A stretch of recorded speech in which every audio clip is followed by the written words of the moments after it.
One of the things we're seeing at World Vision is that there's definitely a link between poverty, marginalization, and the impact of COVID-19.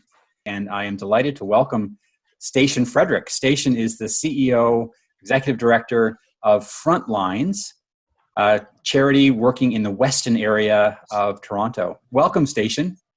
Thank you. Tell us a little bit about Frontlines. First of all, where are you today? It looks like you're actually at the organization. Yes, I am at Frontlines today. I'm right now in the heart of Frontlines, and that's our kitchen.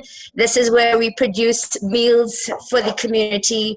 We run a culinary program for youths between the ages of 18 to 29. And through that program, we help to provide meals out into the community. So we have some of the graduates from that culinary program who have now become staff at Frontlines in the kitchen, working to prepare the hundreds and thousands of meals that we cook on a weekly basis out in the community. So I want to ask a little bit about that. So Frontlines is focused on vulnerable youth in a very vulnerable community, often marginalized. And you talked about your food pantry program. You talked about building a community for youth who come into the center. How has all of that changed because of COVID-19? We knew that we had to shift all our programming in different ways now to ensure that we're reaching them. So, for example, our homework program has now been put online. So we're doing online tutoring. We're cooking clubs for the younger kids. We're now doing Facebook Lives and Instagram Lives so that they can still be engaged. You know, doing things like volunteer opportunities for youth. We're still allowing them to have their volunteer hours through our online platform. And so we have seen an increase, of course, in terms of people needing food, cooked meals or groceries, but also there's a literacy piece, a food literacy piece that we also have to do for these individuals, because sometimes individuals get pantry items from food banks, but they don't know how to prepare a nutritious meal. One of the taglines of Frontlines is bringing people together, and COVID-19 is trying to separate us. But for us, we're always trying for opportunities to bring people together and connect. Stachen, tell us a little bit about the other particular challenge that we're seeing right now, and that is violence and racism. It's nothing new, I know, for you and your organization, and for you personally. So what has it been like? You've been an outspoken leader from the Black community, speaking out on behalf of those who've been affected. Tell us a little bit about the impact on your programs and on you and your leadership.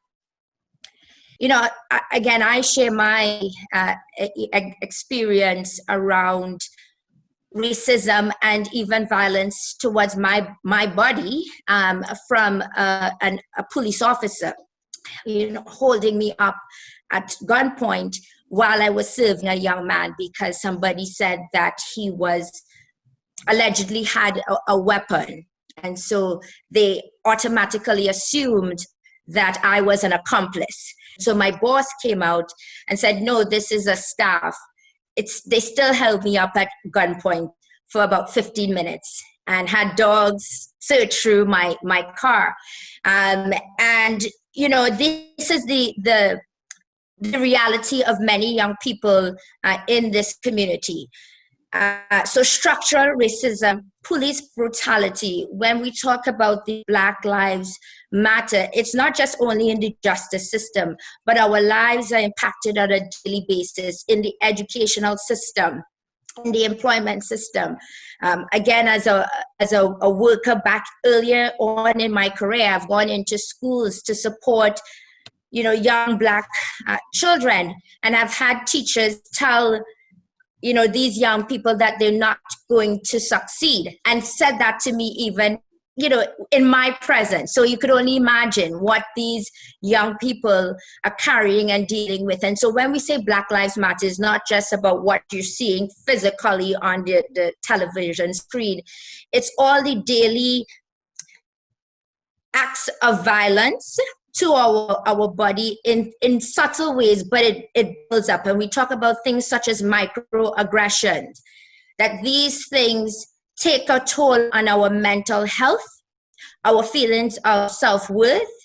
And so for me as a leader, it's ensuring that our youth know that they are loved, they are important, that there are people who are there who will advocate for them, where people know that your leader is there to support you.